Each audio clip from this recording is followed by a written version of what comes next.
मैं भारत को भारतीयता की मान्यताओं के आधार पर फिर से खड़ा करना चाहता हूँ। उसी काम में लगा हुआ हूँ।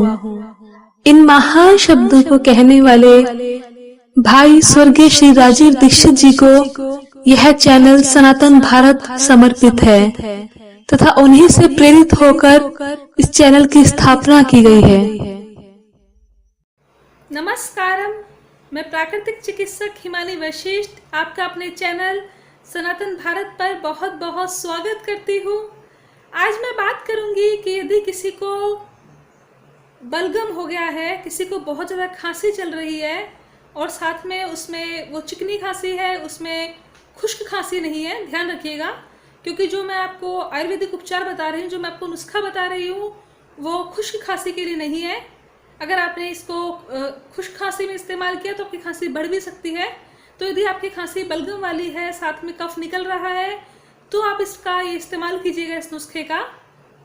तो इसके लिए आपको क्या करना है कि यदि आप वयस्क हैं तो आपको लगभग 8-9 काली मिर्च लेनी है, और यदि बच्चा है कोई 5 से 10 साल तक का छोटा बच्चा है तो थोड़ा कम कर दीजिए, लगभग 4 काली मिर्च लीजिए। उस काली मिर्च को आपको कूटना है।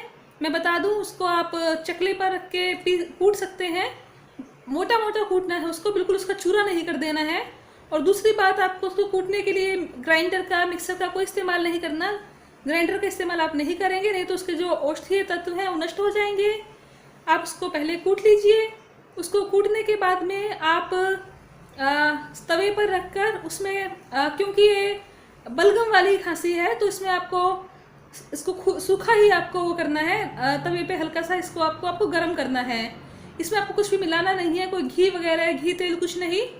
आप इसको तवे पे थोड़ा सा रोस्ट कर लीजिए 1 मिनट के लिए, सूखा ही। और उसके बाद में फिर आप इसको धीरे धीरे चूस सकते हैं। जब खांसी चलती है वैसे भी आप चूसिए इसको। ये एक बहुत अच्छा समाधान है, क्योंकि आप देखते हैं कि कोई कह रहा है कि तुलसी लो, कोई कहता है वाचा लो, ये लो, और बहुत सारी अलग अलग रेमेडीज़ हैं। तो आप सोचते होंगे कौन सी बेस्ट रेमेडी है। तो मैं आपको बता दूं, ये बहुत ही प्रभावशाली रेमेडी है, आपको बहुत ज़्यादा काम आने वाली है।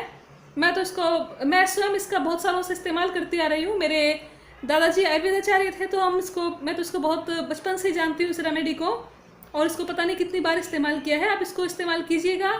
अभी के लिए मैं आपसे विदा लेना चाहूँगी। आप मुझसे जुड़े रहें, इसके लिए आप मुझे सब्सक्राइब करना ना भूलें। धन्यवाद।